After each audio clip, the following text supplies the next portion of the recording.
Bem-vindo ao canal Fatos Desconhecidos. Eu sou Ivan Lima e é um prazer te receber por aqui. Se imagine na seguinte situação.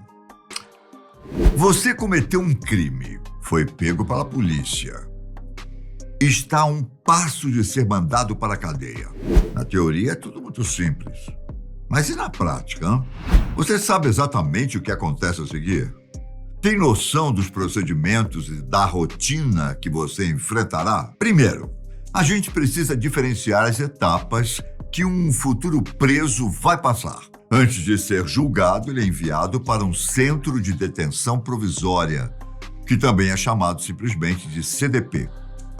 Ele vai ficar um tempo por lá até ser condenado e somente então será enviado a uma penitenciária para cumprir a pena. E além desses dois tipos de cadeias, existe ainda o regime semiaberto, em que uma pessoa pode estudar ou trabalhar durante o dia e só precisa voltar à unidade prisional na parte da noite. Os detalhes sobre isso eu posso falar com mais calma em outra ocasião, se você quiser, é claro. Hoje eu vou te contar o que acontece no primeiro tipo de todos, o Centro de Detenção Provisória, um lugar que você jamais vai querer estar. Antes de tudo, é importante dizer que os processos podem acontecer de formas diferentes pelo Brasil. Agora, eu vou te contar sobre como normalmente acontece em São Paulo, tendo como base o livro Lodebar, de Arquimedes Nicastro. E caso você possa complementar o assunto com mais informações, nossos comentários estão abertos. Só escrever aqui embaixo. Dito isso, como é de se imaginar, antes mesmo de chegar na cadeia, a pessoa já passa por alguns trâmites. Ela é capturada por um oficial, encaminhada até a delegacia, o delegado organiza o inquérito e então o indivíduo é levado até a CDP. Só que antes de ser encaminhado para a cela, o indivíduo precisa passar por uma série de processos burocráticos, quase como é mostrado em filmes. Afinal, ele não vai simplesmente ser preso e pronto. É preciso cadastrá-lo no sistema. Basicamente, os oficiais do CDP vão colher tanto os dados pessoais quanto as digitais de todos os dedos da pessoa. E uma vez que isso acontece, o novo preso receberá uma identificação diferente, o chamado número de matrícula. Isso, é claro, se ele não tiver recebido nenhuma condenação antes, se for sua primeira vez na cadeia. O termo correto é réu primário. Esse número de matrícula funciona quase como uma nova identidade do preso, que será usada para diferenciá-lo na cadeia. Caso a pessoa fique livre e seja presa em outro momento, ela terá o mesmo número no futuro.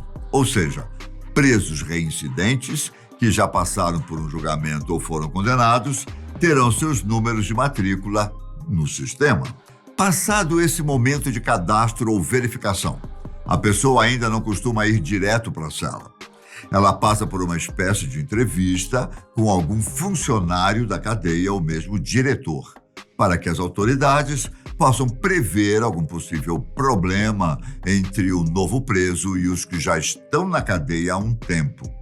Por exemplo, uma das coisas que o indivíduo precisa dizer é se ele tem envolvimento com alguma facção, seja como membro ou desentendimento passado. Assim, as autoridades têm noção da possibilidade de acontecer problemas na cela em que ele for ficar.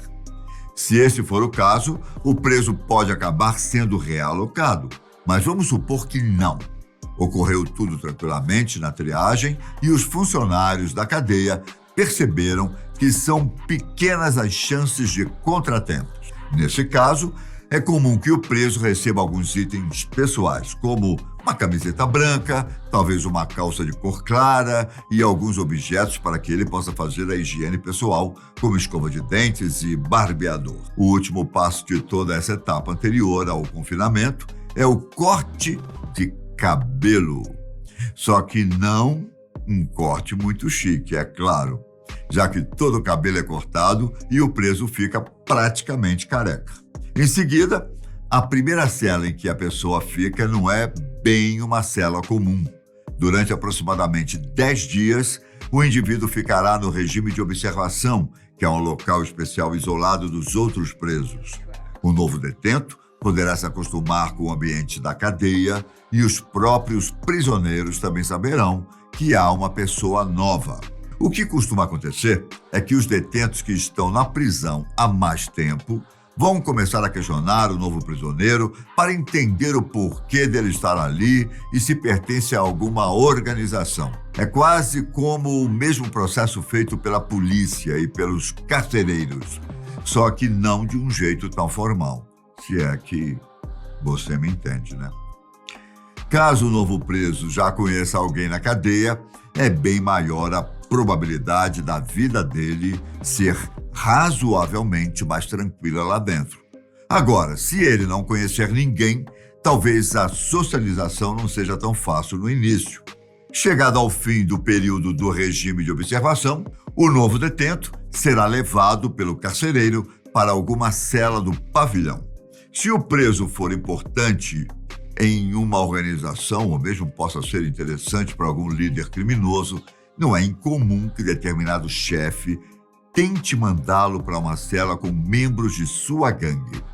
O fato é que assim que o preso entra na cela escolhida, ele vai dar de cara com outros detentos, talvez dezenas deles, todos reunidos em um espaço bastante pequeno. E o mais comum é que o novato precise se portar de uma forma que vá adquirir respeito dos outros.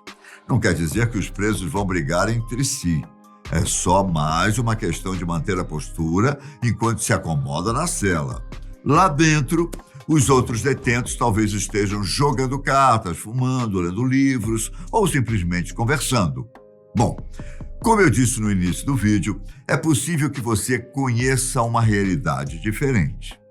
E se esse for o caso, já conte pra gente nos comentários, porque uma coisa sou eu falando, outra é o relato de alguém que conhece ou já experimentou essa realidade. O que eu posso dizer é que a primeira vez do detento na cela vai servir para ele aprender as regras de convivência. E não, meu caro, eu não estou falando das regras oficiais do centro de detenção, não. Não. São as regras estabelecidas entre os presos. É basicamente o que pode ou não ser feito. Assim, o novo detento terá noção de como ele pode passar seu tempo sem maiores problemas. Já no dia a dia, a rotina meio que se repete. E, ao que parece, é preciso ter muita estabilidade emocional para se adaptar. Eu digo isso porque não há tantas atividades a se fazer, então pode parecer que o tempo passa bem mais devagar do que quando se está em liberdade. Logo de manhã, normalmente a partir das 6 horas, é feita a contagem dos presos na cela. A ideia é descobrir se houve fuga ou, na pior das hipóteses, se alguém foi morto. E é por isso que, em meio à contagem, é feita uma espécie de chamada em que o detento confirma sua presença. Também é comum que a atividade seguinte seja lavar o banheiro da cela. E só então o restante do cronograma diário começa. Pouco menos de 2 horas depois, um simples café da manhã é entregue, normalmente café, leite e outro condimento, como um pão com manteiga. Uma vez que todos tomaram café, os presos recebem autorização para irem até o pátio tomar o banho de sol e fazerem alguma atividade como caminhada, exercícios físicos ou até mesmo jogar futebol. Passado esse tempo, do lado de fora, os detentos voltam para a cela normalmente, lavam o banheiro de novo e então aguardam a entrega do almoço. Como são muitas pessoas dentro de uma única cela, é comum que um preso fique responsável por entregar a comida aos outros. Já na parte da tarde, os detentos têm mais banho de sol antes de voltarem para a cela e se alimentarem de novo mais tarde. A rotina se repete dia após dia e só tem certas diferenças em ocasiões específicas, quando algum preso recebe uma visita, em momentos de verificação da cela pelos carcereiros ou quando acontece a chamada blitz. E nesse último caso, a situação pode ser um pouco mais tensa. A blitz nada mais é do que uma vistoria minuciosa nas celas e nos presos para encontrar itens ilegais. E não apenas eletrônicos e drogas, mas principalmente armas ou qualquer instrumento que possa representar perigo aos carcereiros.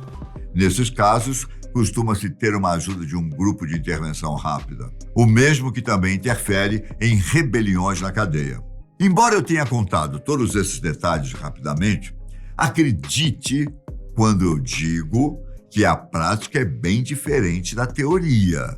Se você ficou interessado em assuntos como este e quer saber sobre penitenciárias e o regime semiaberto, me diga nos comentários. Combinado? Um forte abraço e até a próxima. Tchau!